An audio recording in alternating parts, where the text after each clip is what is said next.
All right, what's going on? Now this morning I'm out of town right now, so y'all gotta forgive my background. I'm in Michigan for a wedding. I'll be back to it Tuesday. I'll be back in the regular setup. But I came across some information this weekend that I had to share with you, and it was mind blowing, especially in the midst of everything going on with these demon rats and all the fighting back against Trump. And now we have actual proof. There's an actual recording that I came across, and it's called "The Democrats' Plan to Destroy America." And when you hear this, you will never forget it. And it'll paint the picture crystal clear of exactly what's going on. Now, who I heard this from, where this came from originally this came from Mark Levin. Now, you may be familiar with Mark Levin. This is Mark right here. He's a constant contributor on Fox News, and he has his own show, The Levin Show. And, he's a conservative. He's a Jewish guy. But he put this out in 2013, okay? And the actual recording, though, is from 2003. Now, in 2003, there was a conference, and Victor David Hanson was speaking at the conference. And you may be familiar with Victor David Hanson. Maybe you're not. He's out of California. He's a conservative, but he's a scholar. Really smart guy, knows a ton about American history, capitalism, and all of that good stuff. He's on podcasts all over the place. He has his own podcast, and I highly encourage you to check out Victor David Hanson. But he was speaking at a conference, and he was being introduced by a man named Dick Lamm. Now, Richard Lamm, or Dick Lamm, is the former governor of Colorado. That should tell you a whole lot. But this is from 2003, before the Democrat Party had completely went just extreme left. But when you hear this recording, it's really going to let you know how we got where we are. And you want to make sure you hear this, because everything else that we've thought up to this point was just mere speculation. But when you hear this 8-point plan to destroy America, it's going to knock your socks off. Now, he was the governor of Colorado from 1975 to 1987. And he was speaking at this conference, and he was introducing Victor David Hanson, who had written a book called Mexifornia. And then remember now, this is back in 2003. Victor David Hanson wrote Mexifornia, talking about how Mexico and California was being blended together, and it was going to be the root of destroying America through illegal immigration. And so I was looking at a show by a gentleman named Vince Ellison. And if you're not familiar with who Vince Ellison is, I'll have the link to his show in the description. But I was listening to his show, and he actually played this recording, and I said, I gotta bring this to the Patriots on the Real Politics podcast. So let me get back here to the recording. I'm gonna get straight to it, let you check it out. And I want you to tell me what you think about it after you hear this. Check this out. He was introducing Victor David Hanson, and he gave this talk on if he had a plan to destroy America, this is what he'd do. And you can hear it here. Who really, really gets it. Again, a liberal Democrat. And he calls it my plan to destroy America. My plan to destroy America. And a hat tip to our partners at FAIR who provided this to me, and this has never been played before. Cut one, go. I would like to share with you my plan to destroy America. If you think, and some do, that America is too smug, too rich, too self-satisfied, not diverse enough, too white bread, I have this plan. Toynbee, said that all great nations rise and they all fall. And he said, in the autopsy of history is all great nations commit suicide. So here's my plan, 8 parts. Number 1, I'd make it a bilingual, bicultural country. History shows us that no bilingual, bicultural country lives at peace with itself. There's not one, I believe, that doesn't exist with an incredible amount of tension and conflict, if not civil war. My second part of my plan would be to invent something called multiculturalism. This would be 2 parts. Number 1, I would say that all cultures are created equal.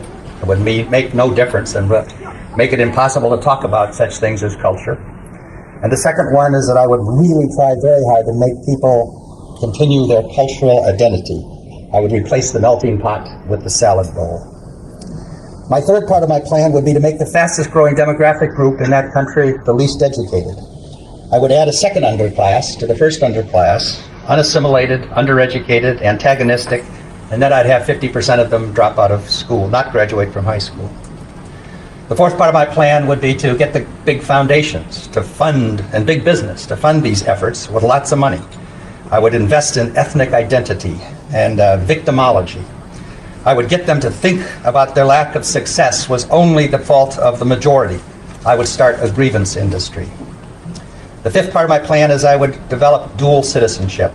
I would promise people actually divided loyalties, allow them to vote for both Vicente Fox and George Bush.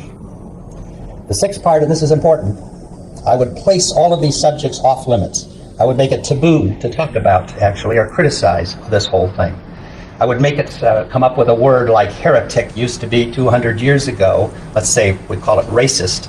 And I would try to accuse anybody of this that would object to my ideas. My seventh part, then, I would make it impossible to enforce our immigration laws. I would develop a mantra, let's call it this, that because immigration has been good in the past for America, it will continue to be good in the future. Now, if you're enjoying this video, do me a solid, hit that thumbs up, because as you know, I'll never ask you for a cash app. I'll never ask you for a super chat, but you hitting that like button, it definitely helps spread the video out there. And if you aren't subscribed to the channel, subscribe. And whether you're already subscribed or you're subscribing now, make sure that you hit the notification bell and then you select all, because YouTube has issues with notifications. But when you select all, YouTube will make sure that you get notified when I upload new videos. My eighth and last part, and it's important, is I would censor this book. This man is dangerous. He's on to my plan. Don't read this book. And he's pointing to our friend Victor Davis Hanson in his book, Mexifornia, where he lays out the case.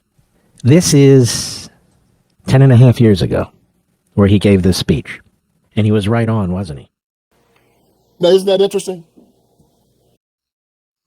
Wow. Wow. Now, what do you think about that?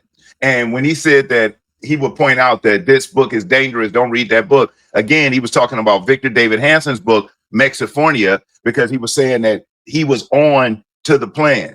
So he stood there at a conference in front of a whole bunch of other liberals and laid out his 8-point plan to destroy America, if that was his intention. And you look up today, what do we have? We have the Victimhood Coalition. You got black people blaming white supremacy. You got the trans people blaming white supremacy. Everybody's blaming somebody, taking on a victimhood type of ideology. And I call it the Victimhood Coalition. I actually heard that from Greg Foreman on the Black conservative perspective. And I love that tag because it fits. These people have nothing in common, except they all feel like victims.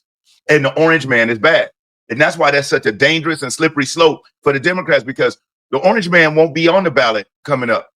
And what's going to happen, and we're seeing it already, these groups are going to start splintering because they have nothing in common. Besides, they all feel like victims. They also hate America, and they can't stand the orange man. But this is all intentional. This flood of illegal immigrants, this victimhood ideology, the destruction of the public school system. And I've said this on many videos, that to me, when I'm looking at it, if my plan was to destroy things, I would make sure that the future voting base were so ignorant that they wouldn't understand. They wouldn't know the history. They wouldn't understand the terminology. And since they don't understand the terminology, I could label anybody, anything, and they would believe it if I said it convincingly enough. So when you use the word fascist and you point to Trump and you're talking to a group of people that don't know what that means, they say, yes, he is. But they blindly miss the fact that under the Biden administration, that was true fascism. You were censored if you disagreed. You were forced to put poison in your body. They went above and overrode the Supreme Court. Now you look at the Trump administration, anytime one of these lower level district court judges throws a block up, what does the Trump administration do? Stop it. That's not what a king does. A king would just bulldoze over it. A dictator will bulldoze over it. An authoritarian would just bulldoze over it. So that's evidence and proof positive that that's a lie. But they know that their voter base is so ignorant. And I mean, lacking knowledge, lacking information. When I say ignorant, they're so ignorant that they can throw these things out there and it will stick because they don't know. Which is why President Trump taking a bulldozer to the Department of Education is the best thing that can happen. Send it back to the states. Now the states can compete, and whoever has the best education system will get the largest influx of people that can contribute to that community, can give in money, bring in business, and all those good things. Why would you stay in a state with failing school systems when you can move to one and give your children a better chance? I want to give a big shout out to the sponsor of this video, Chapter, and here's why. When my mom hit 65 years old, I watched her get bombarded with mailers, cold calls, and all these confusing ads about Medicare. And every single company pretended like they wanted to help her, but really they were just trying to sell her stuff. It seemed like the game was rigged and she was not supposed to win at all. And that's why I'm so excited to share information about Chapter with all of you. Now, who Chapter is? Chapter is a free Medicare advisory service that compares Medicare plans available, and they give you real unbiased guidance. Chapter is completely independent and always puts customers first. Their whole focus is all about making sure that their customers, the seniors, get the right Medicare's plan. And it's clear that they're making a real difference in the lives of seniors. So if you want real, unbiased help with Medicare, give Chapter a call at 402-527-1253. You'll talk to a real person who will help you figure out exactly which plan is right for you and has saved the average senior $1,000 a year. So I'm going to put the number here on the screen for you to be able to contact, or if you visit the website, go to askchapter.org/realpolitics.